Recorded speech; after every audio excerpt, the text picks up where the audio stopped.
एक दिन राइस्टार अपनी बीवी और बच्चे के साथ ससुराल से घर लौट रहा था। राइस्टार एक बेवड़ा था, फिर भी राइस्टार को दारू पीते देखकर उसकी पत्नी कभी कुछ नहीं बोलती थी, क्योंकि राइस्टार भले ही बेवड़ा हो लेकिन कभी अपनी बीवी और बच्चे को भूखा नहीं सोने देता था। वह अपनी बीवी और बच्चे से बहुत प्यार करता था। राइस्टार बेवड़ा बना ही इसलिए था क्योंकि वह एक गरीब किसान था। उसे हमेशा एक ही बात सताती रहती थी, अगर कभी फसल अच्छी नहीं हुई तो क्या होगा, और अगर उसे कुछ हो गया तो उसकी बीवी बच्चे का क्या होगा। इसी बेकार टेंशन की वजह से राइस्टार बेवड़ा बन गया था। लेकिन जिस गांव में राइस्टार रहता था उस गांव में एक पुराना राजा था। गांव के बाहर एक पुरानी हवेली थी और उस हवेली के अंदर एक बड़ा सा आईना रखा था जिसके अंदर सिर्फ काला अंधेरा था। लोग कहते थे वह आईना चेहरा नहीं नियत देखता है और उसी का भविष्य दिखाता है। कहते हैं बहुत साल पहले एक आदमी जब उस आईने के पास गया तो आईने ने उसे अपने अंदर खींच लिया था। इसीलिए सालों से किसी ने न उस हवेली में घुसने और न ही उस आईने में झांकने की हिम्मत की थी। एक दिन राइस्टार उसी पुरानी हवेली के पास से अपने खेत की तरफ जा रहा था। तभी उसकी नजर उस हवेली पर पड़ गई। वह सोचने लगा, अगर ये आईना सिर्फ लोगों का भविष्य दिखाता है तो लोग इससे इतना डरते क्यों हैं? इसी सोच में वह धीरे धीरे हवेली के अंदर जाने लगा। लेकिन राइस्टार उस वक्त नशे में था, इसलिए उसे याद ही नहीं रहा कि वह आईना सिर्फ भविष्य नहीं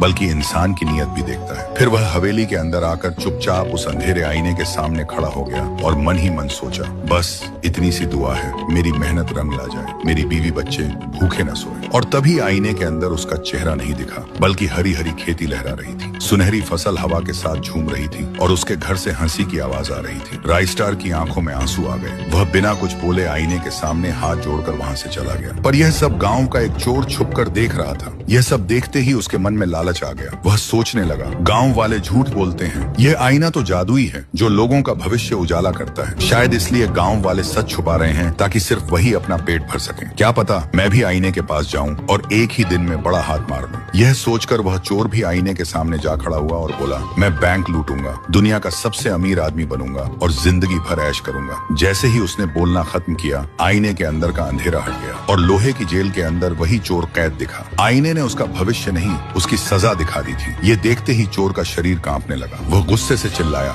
झूठ है, और गुस्से में आईना तोड़ने लगा। लेकिन तभी आईना से एक हाथ बाहर आई और एक ही झटके में उस चोर को अपने अंदर खींच लिया। तो दोस्तों, भविष्य देखने के लिए किसी जादुई आईने की जरूरत नहीं होती। सच तो यह है कि इंसान की नीयत और उसके कर्म ही उसका असली आईना होते हैं।